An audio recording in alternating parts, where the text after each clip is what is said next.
So there's this phase once everything is attached and secure, nothing's going to fall apart.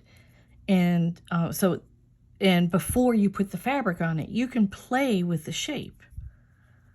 It will change as you work on it, but you can decide, do I want it short and squatty? Do I want it asymmetrical? So one side has the sides bent and the other side doesn't. You notice this smaller one only has 4 spines too. And so if you have a particular form in mind, get it there before you start working, and then keep an eye on it as you sew each panel. Because you know how it is when we work on things with our fingers, they can shift shapes, or shapeshifter. No, you know what I mean.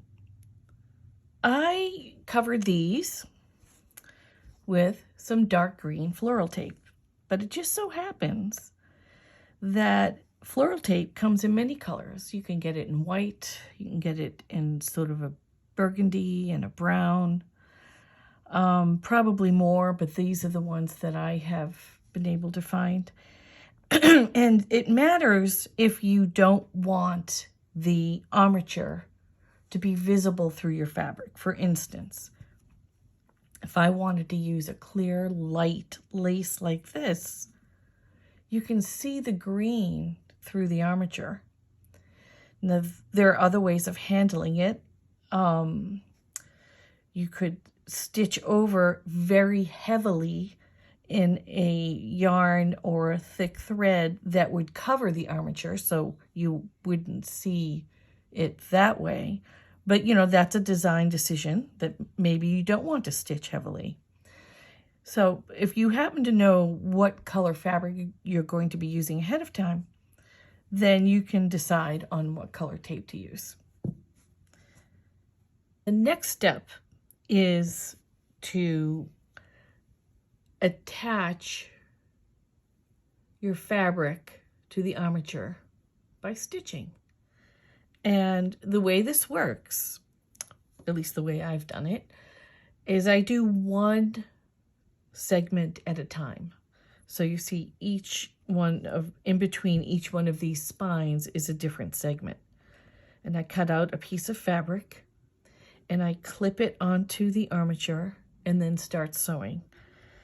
It's easy to just wing it when you're cutting it out. I take, you know, because you don't want to cut it unless you know you have the right amount or the right dimensions.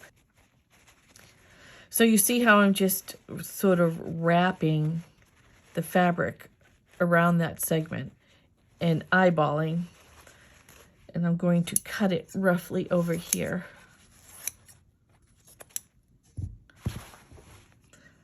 And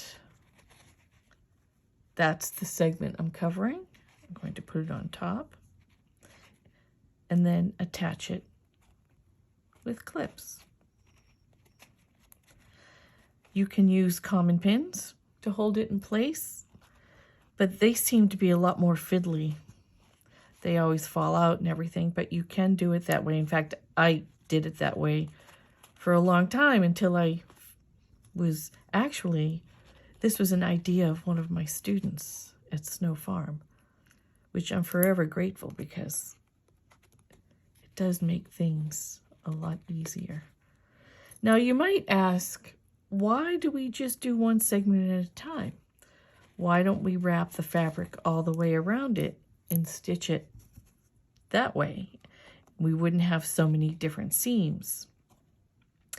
Well, because this is a circular shape, there's no way we could get this taut feeling, you know, this sort of tension and custom shape in each one of these segments, which is what makes it feel organic, because you would have puckers.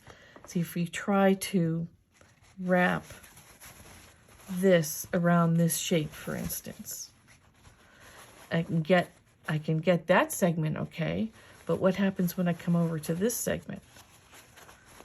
Well, then I have all this excess fabric down here.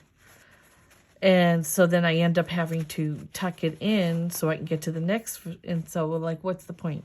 We just should sew on one at a time. So that's what we do. So that's how I get it to this point. And I have this one already set up. These clips are great. They're made, these are knockoff, but they are made by Clover. And they're very tight, and I use them in a million different ways. So I have my needle and thread. Now you can, when you're sewing this on, you can choose a color of thread that matches the fabric and is very fine, and consider it as something that's not going to be the finished look necessarily. It's just being used to put the structure together and attach the fabric so that when you're done, then you can decide what you want the color to be on the spines. I tend to just go for it. And if I don't like it, then I work over it.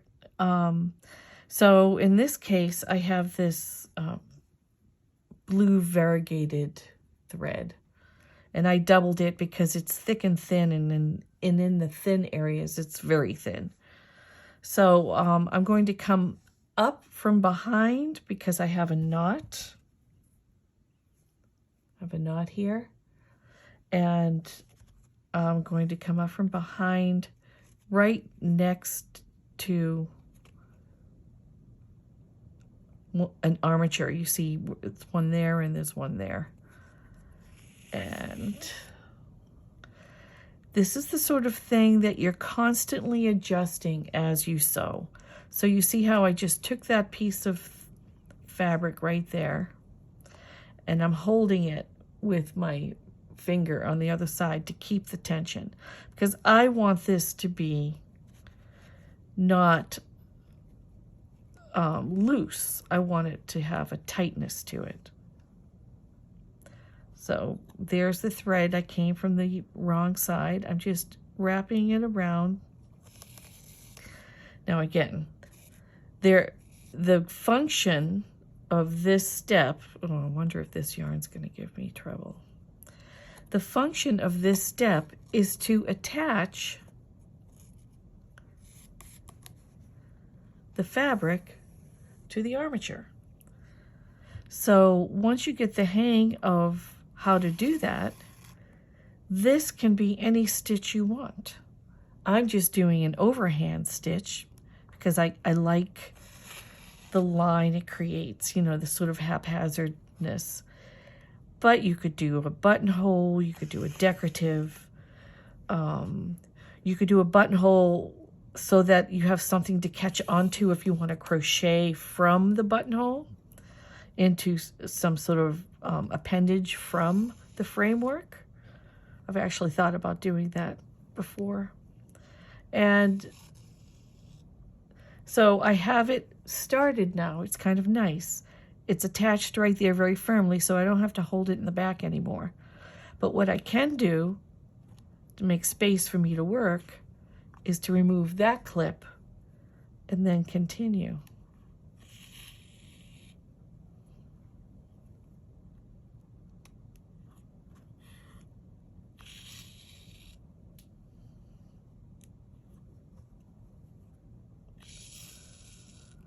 So I'm going to continue this to the corner where the intersection is.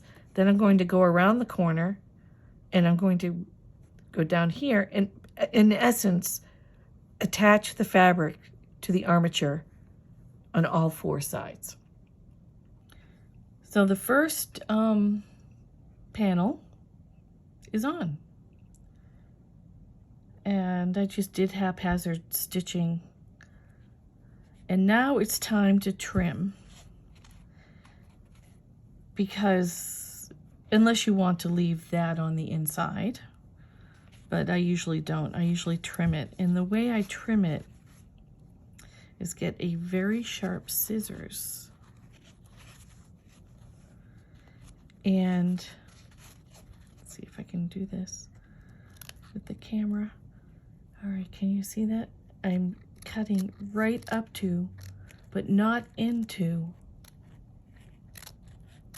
the stitching.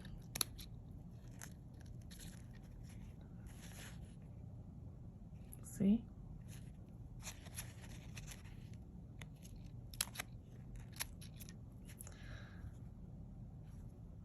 I'm going to continue it.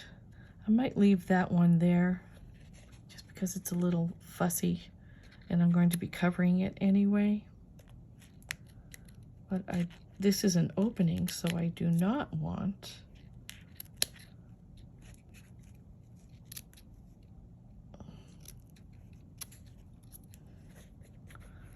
okay, so here I'll come here.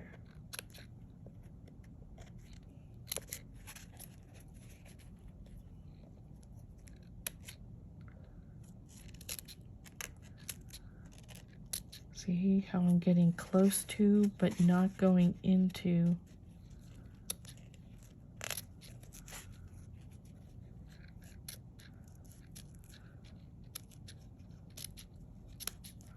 the stitches. Now it's time to cover the next segment. Oh, wait a minute. I missed one. Uh-oh. Let me get this.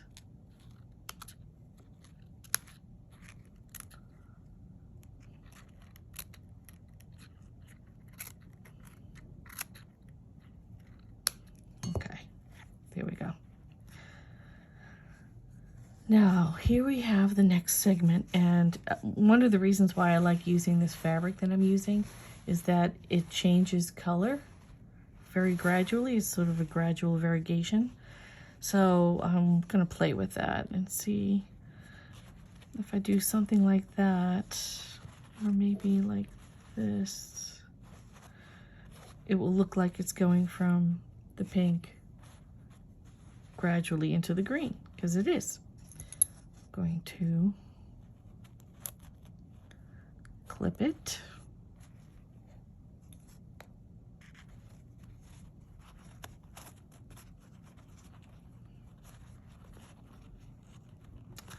Now see what's happening? I'm running out of fabric. I didn't position it in a way, I have enough fabric, but I didn't give enough space for the hem. So maybe I can't do, I'll do something like this.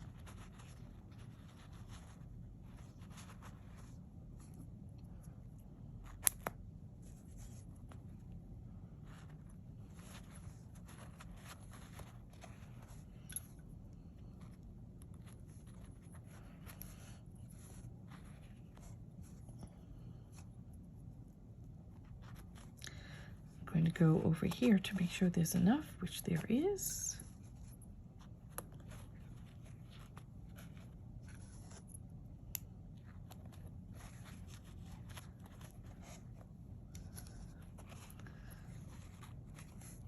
Pull this tight up here.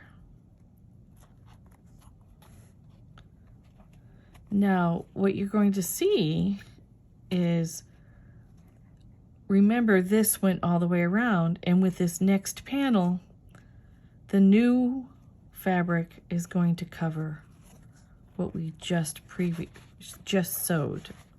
Look at that, that's a little fussy there. Let me get that. And that's what's going to happen going all the way around. And until you get to the last panel, then that last, see if I can show you here. Yes, this segment here, you can see, covers both spines. This was the last piece of fabric added. It covered on that side, the adjacent fabric, and it covered on that side, the adjacent fabric. In this case, I chose to have this be the last one because I wanted this to have two spines of coverage. Doesn't always matter, but sometimes it does, you know, if there's contrasting color or anything like that. So now I'm going to attach, sew, overcast all sides of this one. And then I'll be back.